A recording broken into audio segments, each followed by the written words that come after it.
السلام عليكم ورحمة الله وبركاته.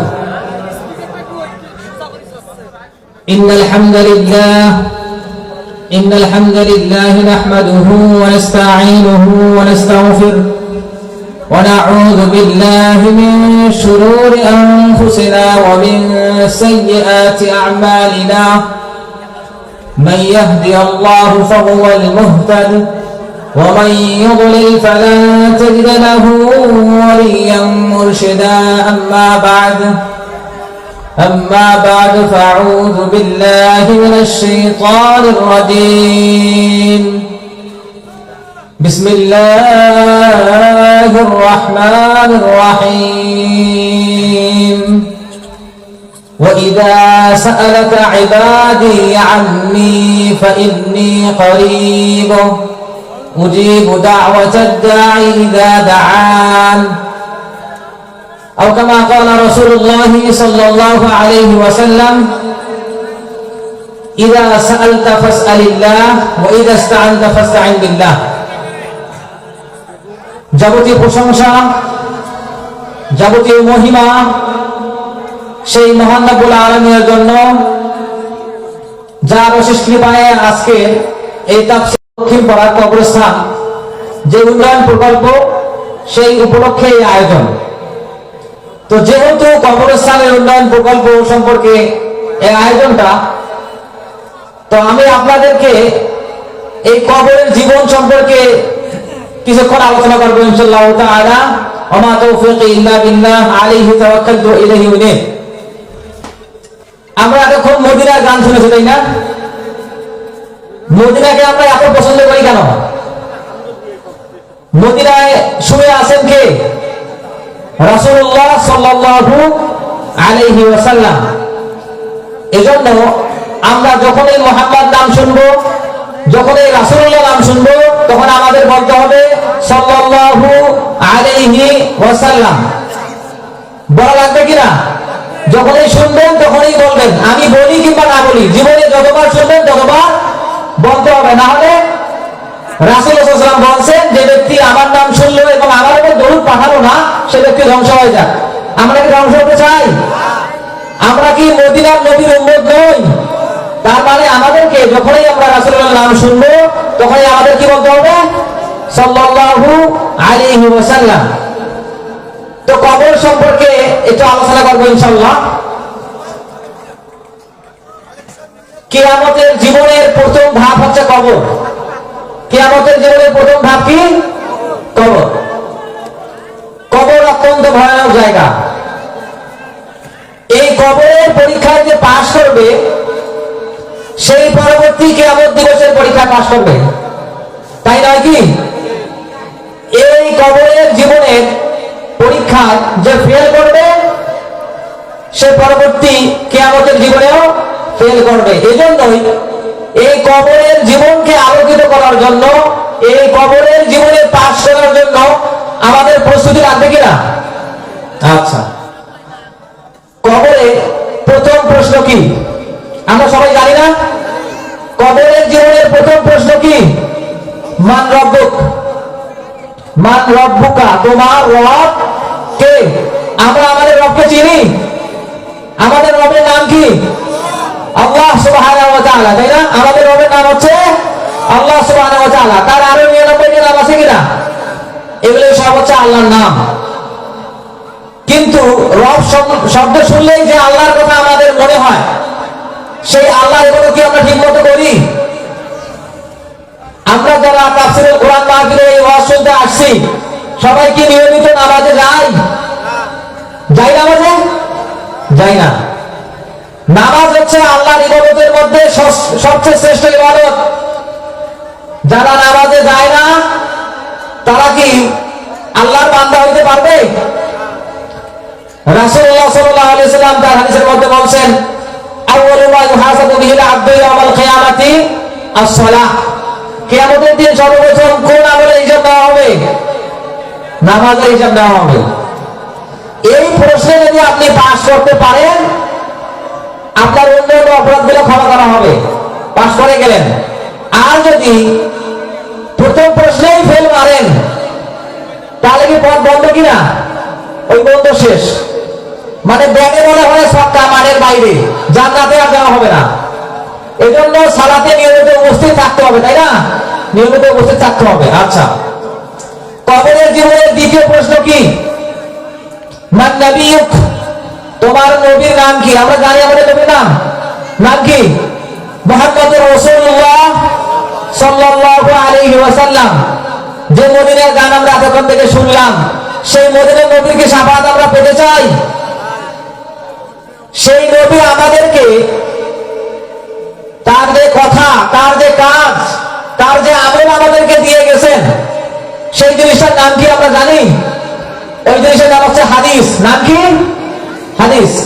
রাসূলুল্লাহ সাল্লাল্লাহু আলাইহি ওয়াসাল্লামের কথা, কাজ এবং মৌন সম্মতিকে হাদিস বলা হয়।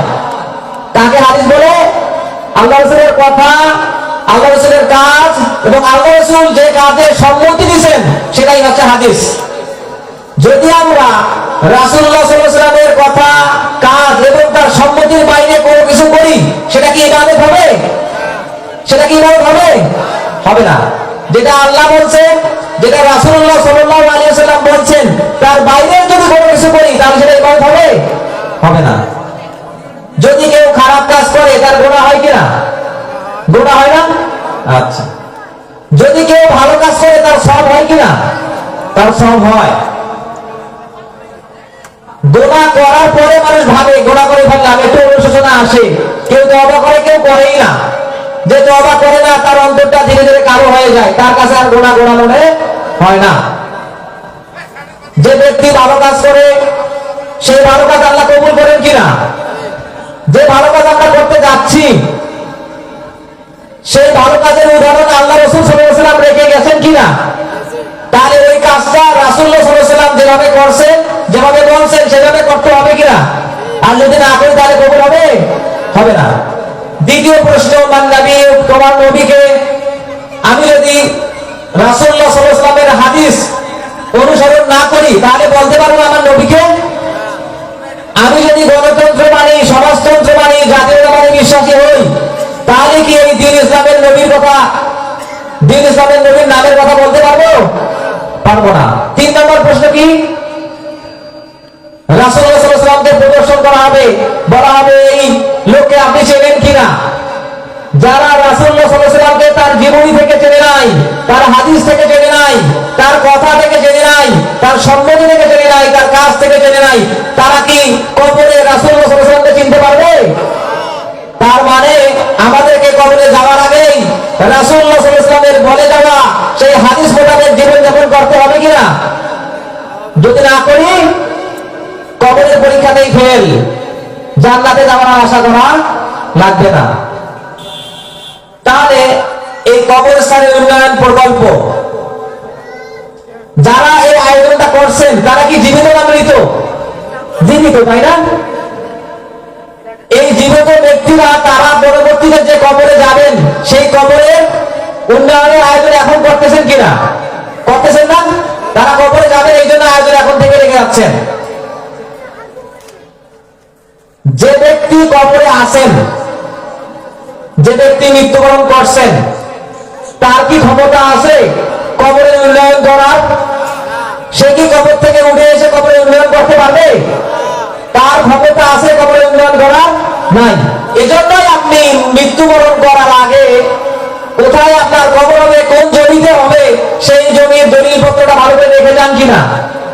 আচ্ছা, আপনি মৃত্যুবরণ করার আগে আপনার কবরের জায়গা রাখেন নাই, তখন কি হবে?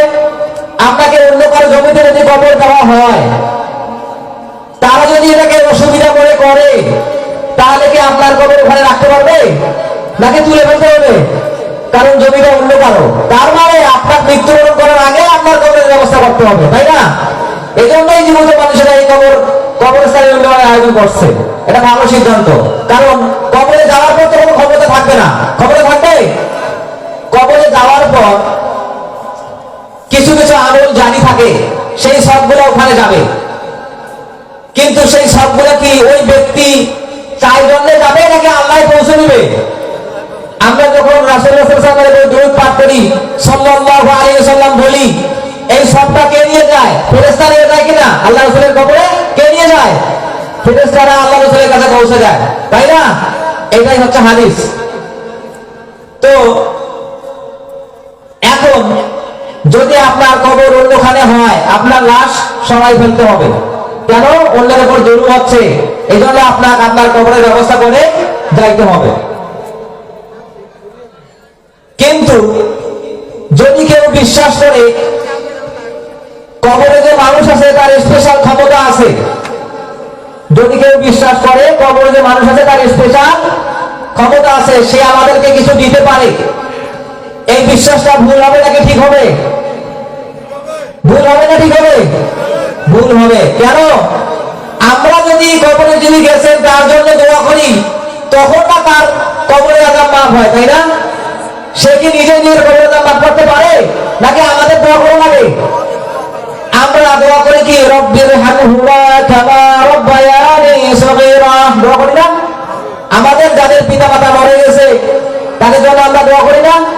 আমাদের সন্তান সন্ততি, দাদা দাদি, নানা নানি, পুরো মুসলিম উম্মতের যারা মৃত্যুবরণ করছেন তাদের জন্য আমরা দোয়া করি না? রব্বিগফিরলি ওয়া লিওয়ালিদাইয়া ওয়া লিল মুমিনিনা ইয়াওমা ইয়াকুমুল হিসাব। যত মুমিন মৃত্যুবরণ করছে সবার জন্য আমরা দোয়া করি কিনা? আমরা তাশাহুদে দোয়া করি না? ইবাদিল্লাহিস সালিহিন, যারা আল্লাহর ইবাদত করছে শরীফ বান্দা, তাদের জন্য আমরা দোয়া করি কিনা? তাহলে তারা আমাদের দোয়ার উপর নির্ভরশীল নাকি আমরা তাদের দোয়ার উপর নির্ভরশীল? তারা আমাদের দোয়ার উপর নির্ভরশীল, আল্লাহর দোয়ার উপর নির্ভরশীল, তাই না?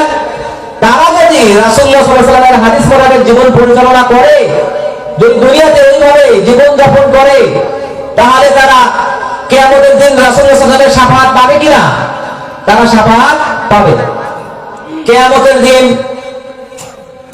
রাসূলুল্লাহ সাল্লাল্লাহু আলাইহি ওয়াসাল্লাম তার উম্মতের লোকদেরকে তার যে হাউজে কাউসার থাকবে সেখান থেকে পানি পান করাবেন। আমরা শুনে জানি না, ইন্না আ'তাইনাকাল কাউসার, এসব সবাই জানি কিনা?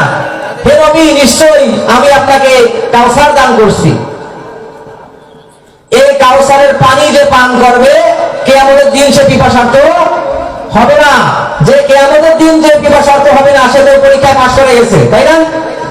তাহলে আপনি যদি কিয়ামতের পূর্বলগ্নেই রাসূলুল্লাহ সাল্লাল্লাহু আলাইহি ওয়াসাল্লামের হাউজে কাউসারের পানি পান করতে পারেন, আপনার কোনো দুশ্চিন্তা আছে?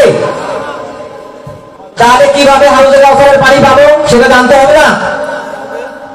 রাসূলুল্লাহ সাল্লাল্লাহু আলাইহি ওয়াসাল্লাম আমাদেরকে দেখবেন দূর থেকে, দেখে আমাদেরকে ডাক দিয়ে নেবেন, তিনি চিনতে পারবেন আমরা তার উম্মত, এজন্যই তো তিনি আমাদেরকে চিনতে পারবেন, তাই না? আমরা যখন রাসূলুল্লাহ সাল্লাল্লাহু আলাইহি ওয়াসাল্লামের কাছে যাব, পানি পান করতে চাবো, তখন ফেরেশতারা আসবে ওখানে, এসে তাদের যে দানা আছে ওটা দিয়ে আমাদেরকে ঝেড়িয়ে বিদায় করে বলবে, সোহপান সোহপান, এখান থেকে দূর হয়ে যাও। তখন রাসূলুল্লাহ সাল্লাল্লাহু আলাইহি ওয়াসাল্লাম বলবেন, তারা তো আমারই উম্মত। তখন ফেরেশতারা বলবে, হে নবী, আপনি জানেন না, আপনি মৃত্যুবরণ করার পর এরা আপনার নামে নতুন নতুন হাদিস বলছে, তৈরি করা হাদিস, এরা আপনার নামে নতুন নতুন কথা বলছে, এরা আপনি যেটা বলেন নাই সেই কথাটা বলে মানুষদেরকে ধোঁকা দিছে, এদের জন্য কখনোই আপনার হাউজে কাউসারে পানি বরাদ্দ থাকবে না। এটাকে আমরা চাই? আমরা সবাই হাউজে কাউসারে পানি চাই, তাই না? আমাদেরকে সেই দিকেই যাইতে হবে। তো আমরা যখন এই কবরকে নিয়ে অতিরিক্ত বিশ্বাস করি, আচ্ছা মনে করেন যে কবরস্থান উন্নয়ন প্রকল্পের আয়োজনটা করা হয়েছে, সেইখানে ওই কবরে কোনো একদিন কোনো কারণে বন্যায় কবরস্থান ভেঙে যাচ্ছে, কোনো কারণে কবর থেকে লাশ তোলা হচ্ছে, এরকম হয় কিনা সমাজে? হয় না? পোস্টমর্টম করে সবাই লাশ তোলে না? বন্যায় কবরস্থান ভেসে যায় না? তখন দেখা যায় ওই কবরের ভিতরে যে লোকটা আছেন, উনি ওনার লাশটা এখনো টাটকাই আছে। আচ্ছা, ওনার লাশটা যে টাটকা আছে, এটা আল্লাহ সুবহানাহু ওয়া তাআলা চাইছেন বলেই তো আছে, তাই না? আল্লাহ সুবহানাহু ওয়া তাআলা কেন রাখছেন? হয়তো তার কোনো আমলের কারণেই রাখছেন, তাই না? এটা কি এই ক্রেডিট কি বাইরের কোনো মানুষের, ওই বান্দার, নাকি আল্লাহ সুবহানাহু ওয়া তাআলা চাইছেন বলেই আছে? আল্লাহ সুবহানাহু ওয়া তাআলা চাইছেন বলেই আছে। এখন আমরা যদি মনে করি এই লোক আল্লাহওয়ালা লোক, এখন এই কবরের উপরে বড় একটা লাল সালু দিয়ে বড় বাজার করে ব্যবসা শুরু করে দেয়, তাহলে কি ঠিক হবে নাকি বেঠিক হবে? বেঠিক হবে। যখন লাল সালু দিবেন, ওখানে একজন খাদেম যাবে, তখন মানুষের ওখানে দোয়া চাইতে যাবে কিনা? দোয়া চাইতে যাবে না? আমরা রুকু থেকে কি দোয়া করি? সুবহানা রাব্বিয়াল আযীম। সিজদা থেকে কি বলি? সুবহানা রাব্বিয়াল আ'লা। দোয়া পড়ি কিনা? যখন সালাত শুরু করি, নামাজ শুরু করি, তখন কি দোয়া পড়ি? সুবহানাকা আল্লাহুম্মা ওয়া বিহামদিকা। এই দোয়া পড়ি কিনা? এই সবগুলোই হচ্ছে দোয়া। তা এই দোয়াগুলো আমরা নামাজের ভিতরে পড়ি কিনা? কবরস্থানে গিয়ে আমরা কি দোয়া করতে পারি? ওই কবরের মানুষের জন্য দোয়া করতে পারি, তাই কিনা? কারণ আমাদের দোয়া তার জন্য উপকার, তাই না? আমরা কি তার কাছে গিয়ে তার কাছে দোয়া চাবো, নাকি কবরে গিয়ে তার জন্য দোয়া করব? তার জন্য দোয়া করব। এখন যদি এই অবস্থা হয়, কবরে যদি মানুষ চাওয়ার জন্য ভিড় করে, যদি বিশ্বাস করে চাইলে তিনি দিয়ে দেবেন, তিনি আল্লাহর ওলি, তাহলে আমাদের বুঝতে হবে সবচেয়ে বড় আল্লাহর ওলি কে ছিলেন? বলতে পারবেন? আল্লাহ সুবহানাহু ওয়া তাআলা পবিত্র কোরআনে বলেন, আল্লাহু ওয়ালিউল লাযিনা আমানু। আল্লাহ সুবহানাহু ওয়া তাআলা হচ্ছে মুমিনদের ওলি, অভিভাবক। আমাদের অভিভাবক কে? আল্লাহ সুবহানাহু ওয়া তাআলা। আমাদের অভিভাবক কে? আল্লাহ সুবহানাহু ওয়া তাআলা। আপনি যদি পৃথিবীতে আপনার অভিভাবক খোঁজেন, তাহলে আমাদের অভিভাবক কে? আল্লাহর সবচেয়ে বড় ওলির নাম কি? মুহাম্মদুর রাসূলুল্লাহ সাল্লাল্লাহু আলাইহি ওয়াসাল্লাম। আল্লাহর সবচেয়ে বড় ওলির নাম কি? মুহাম্মদুর রাসূলুল্লাহ সাল্লাল্লাহু আলাইহি ওয়াসাল্লাম। নাকি আব্দুল কাদের জিলানী? কে? আল্লাহর বড় ওলির নাম কি? মুহাম্মদুর রাসূলুল্লাহ সাল্লাল্লাহু আলাইহি ওয়াসাল্লাম। তিনি আল্লাহর সবচেয়ে বড় ওলি না? তার শাফাআতের দরকার আছে কিনা কিয়ামতের মাঠে? কিয়ামতের হিসাব শুরু হবে না। মানুষেরা আদম আলাইহিস সালামের কাছে যাবে, মুসার কাছে যাবে, ইব্রাহিম আলাইহিস সালামের কাছে যাবে, যাবে কিনা?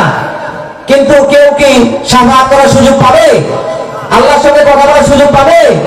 পাবে না। কে সুযোগ পাবে? রাসূলুল্লাহ সাল্লাল্লাহু আলাইহি ওয়াসাল্লাম। আমাদের নবী মুহাম্মদ সাল্লাল্লাহু আলাইহি ওয়াসাল্লাম রাজি হবেন। তিনি সিজদায় গিয়ে আল্লাহর কাছে দোয়া করতে থাকবেন। তিনি এমন কিছু দোয়া করবেন, যে দোয়া, যে প্রশংসা ইতিপূর্বে আর তিনি কখনো আল্লাহর করেন নাই। আল্লাহ খুশি হয়ে যাবেন। তখন আল্লাহ সুবহানাহু ওয়া তাআলা বলবেন, ইয়া মুহাম্মদ ইরফা রাসি, ইরফা রাসুক, তোমার মাথা তোলো। তিনি সিজদায় আছেন, আল্লাহ সুবহানাহু ওয়া তাআলা বলবেন যে তোমার মাথা তোলো। তখন রাসূল সাল্লাল্লাহু আলাইহি ওয়াসাল্লাম মাথা তুলবেন। আল্লাহ সুবহানাহু ওয়া তাআলা বলবেন, ইশফা তাশফা, আপনি শাফাআত করুন, আপনার শাফাআত কবুল করা হবে। তখন রাসূল সাল্লাল্লাহু আলাইহি ওয়াসাল্লাম বলবেন, ইয়া উম্মতি, ইয়া উম্মতি, হে আল্লাহ আমার উম্মত, আমার উম্মত। আমরা কি আল্লাহর রাসূলের উম্মত নই? শাফাআত পাইতে চাই কিনা? তাহলে ওলি কাকে মানতে হবে? রাসূলুল্লাহ সাল্লাল্লাহু আলাইহি ওয়াসাল্লাম। তাকে ওলি মানতে হবে কিনা? এটা আমাদের বুঝতে হবে। আল্লাহ সুবহানাহু ওয়া তাআলা পবিত্র কোরআনে বলতেছেন, সূরা বাকারার 186 নম্বর আয়াত। বাসায় গিয়ে পবিত্র কোরআন খুলে সূরা বাকারার 186 নম্বর আয়াতটা দেখবেন। আল্লাহ সুবহানাহু ওয়া তাআলা বলতেছেন, ওয়া ইযা সাআলাকা ইবাদি, যখন আমার বান্দা আমার কাছে চাইবে। সুয়াল বলে না, গ্রামে সুয়াল করে বেড়ায় না মানুষেরা? সুয়াল মানে কি? চায়, চেয়ে বেড়ায়, সাহায্য চেয়ে বেড়ায় কিনা? আল্লাহ এখানে বলতেছেন, ওয়া ইযা সাআলা, যখন চাইবে, ইবাদি, আমার কাছে, আন্নি, আমার বান্দারা, ফাইন্নী করিব, হে নবী আপনি বলুন যে আমি তাদের নিকটে। আপনার যদি সাহায্যের দরকার হয়, মাজারের কাছে গিয়ে, কবরের কাছে গিয়ে, দূরে কিনা? এটা দূরে না। কিন্তু আল্লাহ আমাদের কোথায়? আল্লাহ আমাদের অন্তরের কথা জানেন কিনা? আল্লাহু আলিমুম বিযাতিস সুদূর। আপনার অন্তরের কথা যিনি জানেন, তাকেই সাহায্যের কথা বলতে হবে কিনা? আল্লাহ সুবহানাহু ওয়া তাআলা পবিত্র কোরআনে বলতেছেন, ওয়া নাহনু আকরাবু ইলাইহি মিন হাবলিল ওয়ারিদ। আল্লাহ সুবহানাহু ওয়া তাআলা আমাদের গলার যে রগ আছে, সেই রগেরও সন্নিকটে, আমাদের গ্রীবায় যে কিরামান কাতিবিন বসে আছেন, তাদেরও সবচেয়ে নিকটে আল্লাহ সুবহানাহু ওয়া তাআলা। আপনাদেরকে কবরে যাইতে হবে নাকি অন্তরের কথা যিনি জানেন সেই প্রভুকে আপনার সাহায্যের কথা বলতে হবে? কাকে বলবেন? আল্লাহ সুবহানাহু ওয়া তাআলাকে। তিনি আমাদের সর্বোত্তম অভিভাবক। কথা কি আপনারা বুঝতে পারছেন নাকি অন্যরকম লাগতেছে? সেই মদিনার নবীর আলোচনাই তো করতেছি, যে মদিনার নবীর গজল শুনলেন সেই নবীর আলোচনাই করতেছি। আমরা সূরা ফাতিহায় কি বলি প্রতিদিন সালাতে? ইয়াকা না'বুদু ওয়া ইয়াকা নাস্তাঈন। এই আয়াত কার মুখস্থ নাই? কার মুখস্থ নাই বলেন? সবার মুখস্থ আছে কিনা? এইখানে শব্দ আছে দুইটা। কয়টা শব্দ? না'বুদু ওয়া নাস্তাঈন, দুইটা শব্দ। আর দুইটা শব্দ আছে ইয়াকা ও ইয়াকা। ইয়াকা না'বুদু ও ইয়াকা নাস্তাঈন। ইয়াকা শব্দটা কয়বার আছে? দুইবার। কয়বার আছে? কোন কথার উপরে জোর দেওয়া হয় বেশি? যে কথাটা বেশি গুরুত্বপূর্ণ, তাই না? এখানে আল্লাহ সুবহানাহু ওয়া তাআলা বলতেছেন ইয়াকা না'বুদু ওয়া ইয়াকা নাস্তাঈন। ইয়াকা ও ইয়াকা দুইবার বলা হলো না? তার মানে এই কথাটা গুরুত্বপূর্ণ কিছু বলা হচ্ছে। মনে হচ্ছে কিনা? এই ইয়াকা অর্থ হচ্ছে শুধুমাত্র আপনারই। কার? আল্লাহ। শুধুমাত্র আপনারই ইবাদত করি। তারপরে কার ইবাদত করি? আল্লাহর ইবাদত করি। ওয়া ইয়াকা নাস্তাঈন, এবং আপনার কাছে সাহায্য চাই। কার কাছে সাহায্য চাই? আল্লাহর কাছে সাহায্য চাই। ইবাদত যার, সাহায্য তার, তাই না? আমরা যখন বলি কবরে গিয়ে যখন প্রথম প্রশ্নের উত্তরে বলবো রব্বি আল্লাহ, রব শব্দটা ওখানে আছে কিনা? আলহামদুলিল্লাহি রাব্বিল আলামিন, রব শব্দটা ওখানে নাই? যিনি দেন সব তিনি হলেন রব। রবকে? যিনি দেন সব তিনি হলেন রব। তাহলে আপনি যদি রব বাদে অন্য কারো কাছে চান, তিনি কি দেওয়ার ক্ষমতা রাখেন নাকি আল্লাহ দেওয়ার ক্ষমতা রাখেন? আল্লাহ দেওয়ার ক্ষমতা রাখেন। তাহলে যদি আমরা বিপদে পড়ি সাহায্য চাবো কার কাছে? মনে করেন কেউ পুকুরে পড়ে গেছে, সাঁতার জানে না। পুকুরে পড়ে যাওয়ার পর সে কি বলবে? ইন্নালিল্লাহ, তাই না? কাকে ডাকতেছে? আল্লাহকে ডাকতেছে। তার মানে আমাকে বাঁচাও বাঁচাও, সাঁতার জানে না সে। তার মানে মানুষের সাহায্য চাচ্ছে। কখন? যে সাহায্যটা মানুষ করতে পারবে তখন। আপনার বাসার লবণ ফুরিয়ে গেছে, আপনার জুতোর ফিতে ছিঁড়ে গেছে, রাসূল সাল্লাল্লাহু আলাইহি ওয়াসাল্লাম বলেন তোমার জুতোর ফিতে ছিঁড়ে গেলেও আল্লাহকে বলো, আল্লাহর কাছে চাও। কারণ জুতো কিনে টাকা দিবে কে? বাপের পকেট থেকে আসবে, কিন্তু সেই বাপের পকেটে টাকা দিবে কে? আল্লাহ সুবহানাহু ওয়া তাআলা। তার মানে প্রথম কথাটা কাকে বলতে হবে? আল্লাহ সুবহানাহু ওয়া তাআলাকে। তারপর যে সাহায্য মানুষ দিতে পারবে সেই সাহায্য মানুষের কাছে চাইতে হবে। যেটা দিতে পারবে না সেটা কি ওই মানুষের কাছে যাওয়া যাবে? সন্তানকে দিতে পারেন আল্লাহ সুবহানাহু ওয়া তাআলা। আপনার দুরারোগ্য ব্যাধিকে ভালো করতে পারেন আল্লাহ সুবহানাহু ওয়া তাআলা। আপনার ঠোঁটের ঘা ভালো হচ্ছে না, কোনো ডাক্তারের ওষুধ খেয়ে কে ভালো করতে পারেন? আল্লাহ সুবহানাহু ওয়া তাআলা। যিনি সবকিছু দেন তিনি হচ্ছেন আমাদের রব। তার কাছে আমাদের চাইতে হবে, তাই না? তাহলে তার কাছে বিপদে আপদে আমরা সাহায্য চাবো। আল্লাহ সুবহানাহু ওয়া তাআলা পবিত্র কোরআনের মধ্যে বলতেছেন ইস্তাগীসুনা রাব্বাকুম ফাস্তাজাবা লাকুম, যখন তোমরা আমাকে ডেকেছিলে আমি তোমাদের ডাকে সাড়া দিয়েছিলাম। আপনারা বদর যুদ্ধের নাম শুনছেন? বদর যুদ্ধ ইসলামের ইতিহাসের প্রথম যুদ্ধের নাম কি? বদরের যুদ্ধ। কয়জন সাহাবী অংশ নিয়েছিলেন? 313 জন। এই যে একজন ছোট্ট অ্যানসার করছে। বদরের যুদ্ধে কয়জন সৈনিক, কয়জন সাহাবী অংশ নিয়েছিলেন? 313 জন। 313 জন মুজাহিদ এই বদরের যুদ্ধে অংশ নিয়েছিলেন। কাফের সৈন্য বাহিনী 1000-এর উপরে, তাদের উট আছে, তাদের ঘোড়া আছে, তাদের অস্ত্রপাতি আছে। মুসলমানদের উটের সংখ্যা সামান্য, ঘোড়ার সংখ্যা সামান্য। অধিকাংশই পদাতিক পায়ে হেঁটে কাফেরদের সঙ্গে যুদ্ধ করতে যাচ্ছেন। যুদ্ধ হচ্ছে, কয়েকজন সৈন্য মাত্র, 313 জন সৈন্য। তখন রাসূলুল্লাহ সাল্লাল্লাহু আলাইহি ওয়াসাল্লাম এক পাহাড়ের উপরে উঠলেন, এক তাঁবুর ভিতরে ঢুকলেন। ঢুকে আল্লাহর কাছে হাত তুলে এত দূরে, এত উপরে হাত তুলছেন যে তার নিচের যে পাগড়ি ছিল সেটা পড়ে যাচ্ছে। এত উপরে হাত তুলছেন আল্লাহর কাছে, তুলে বলতেছেন হে আল্লাহ, আপনি যদি এই ছোট্ট দলটাকে আজকে রক্ষা না করেন তাহলে পৃথিবীতে আপনার দিন পৌঁছানোর মতো মানুষ পৃথিবীতে থাকবে না, সবাই মৃত্যুবরণ করবে, শহীদ হয়ে যাবে। হে আল্লাহ, আপনি আমাদের সাহায্য করেন। তখন আল্লাহ সুবহানাহু ওয়া তাআলা এই যুদ্ধের মাঝে কি করলেন জানেন? আসমান থেকে ফেরেশতা পাঠিয়ে দিলেন। সুবহানাল্লাহ বলবেন না? আসমান থেকে কি পাঠিয়ে দিলেন? ফেরেশতা পাঠিয়ে দিলেন। দোয়া করছেন কে? রাসূলুল্লাহ সাল্লাল্লাহু আলাইহি ওয়াসাল্লাম। তিনি দোয়া করছেন, আল্লাহ ফেরেশতা পাঠিয়ে দিলেন। সেই সময় সাহাবীদের একটু তন্দ্রা লাগলো। তন্দ্রা কি? যেমন এখন অনেকের একটু তন্দ্রা পাচ্ছে, একটু ঘুম পাচ্ছে, আবার হুজুরের মুখের কথা শুনে আবার কি হচ্ছে? ঘুম ভেঙে যাচ্ছে। এটাকে তন্দ্রা বলে। কি বলে এটাকে? তন্দ্রা বলে। অনেকে মুসলমানদের যারা মুমিন ছিলেন, মুজাহিদ ছিলেন, যারা ইসলামের পক্ষে যুদ্ধ করতেছিলেন, তাদের একটু তন্দ্রা লাগলো। ফেরেশতারা নেমে আসলো।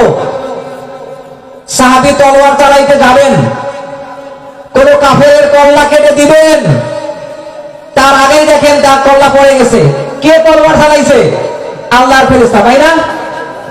কোন সাহাবী তীর নিক্ষেপ করবেন কোন লোকের উদ্দেশ্যে, কিন্তু দেখেন যে তীর তার কাছে পৌঁছার আগেই সে ঘোড়া থেকে পড়ে মরে গেছে কোন কাফের।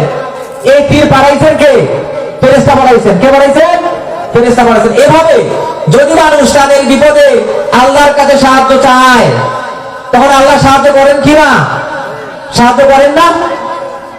উজিবু দাওয়াতাদ দাঈ ইযা দাআন। যখনই কোন মানুষ আল্লাহর কাছে সাহায্য চাইবে, যদি সে একবারও ডাকে, কয়বার? একবার। এ যাবৎ পর্যন্ত মসজিদে যান নাই, পৃথিবীতে এমন লোক নাই, মুসলমান বয়স 70 বছর হয়ে গেছে মসজিদে যায় না, এমন মুসলিম নাই। মৃত্যুর আগের দিনেও সে যদি আল্লাহকে ডাকে, আল্লাহকে সাড়া দিবেন না? এই কথাটাই আল্লাহ সুবহানাহু ওয়া তাআলা বলছেন, উজিবু দাওয়াতাদ দাঈ ইযা দাআন। আমি তখনই সাড়া দেই যদি সে একবারও ডাকে, যদি সে একবারও ডাকে। তাহলে আমরা কি নিজেকে এমন মনে করবো যে আমি অধম, আল্লাহ আমার ডাকে সাড়া দিবে না? এমন মনে করবো কখনো নিজেকে? আমাদের রব এমন না, তিনি আমাদেরকে সাহায্য করবেন। আমি শীঘ্রই শেষ করবো ইনশাআল্লাহ। তার আগে আপনাদেরকে আমি একটা গল্প বলি। সেই গল্প থেকে হয়তো আপনারা বুঝতে পারবেন যে কিভাবে আল্লাহর কাছে সাহায্য চাইতে হয়। আপনারা বনী ইসরাইল জাতির নাম শুনছেন? মুসা আলাইহিস সালামের কওম, তাই না? এই বনী ইসরাইল, এই কওমের প্রতি আল্লাহ সুবহানাহু ওয়া তাআলা হাজার হাজার নবী পাঠাইছেন। তার মধ্যে অন্যতম নবী হচ্ছেন মুসা আলাইহিস সালাম। তো মুসা আলাইহিস সালামের 3 জন ব্যক্তি একদিন ব্যবসার উদ্দেশ্যে বের হয়েছেন। ইতিমধ্যে কোন ঘটনার কারণে তারা পাহাড়ের একটা গুহায় আশ্রয় নিয়েছেন। পাহাড়ের গুহায় আশ্রয় নিয়েছেন। কিছুক্ষণ পর ওই পাহাড়ের গুহার দরজায় একটা বড় পাথর এসে পড়ে গেছে। দরজা বন্ধ হয়ে গেছে কিনা? 3 জনে অনেক কষ্ট করছে, ঠেলাঠেলি করছে, সরানোর চেষ্টা করছে, কিন্তু পাথর কি আর সরানো সম্ভব?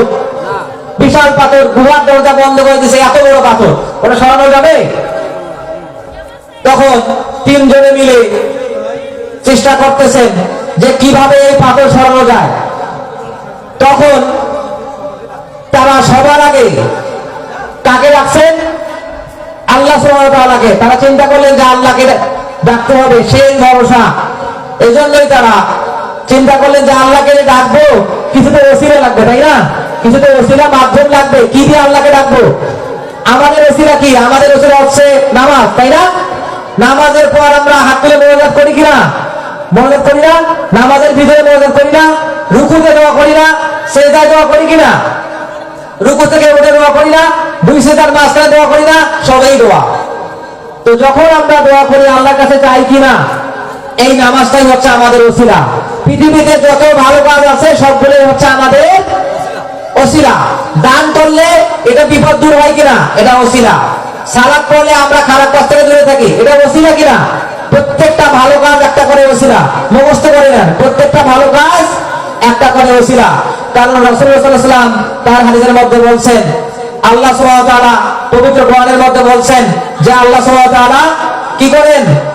একটা ভালো কাজের বিনিময়ে একটা গুনাহ মাফ করে দেন। দেন কিনা? আমরা যখন মসজিদে নামাজ পড়তে যাই, প্রতি কদমে একটা করে সওয়াব হয়, একটা করে গুনাহ ক্ষমা করা হয়, তাই না? এই হাদিস আমরা শুনে নাই? ইন্নাল হাসানাতু ইউযহিবুনাস সাইয়্যাত, ভালো কাজগুলো কি করে? গুনাহ ক্ষমা করিয়ে যায়। কিন্তু কাবিরে গুনাহ না।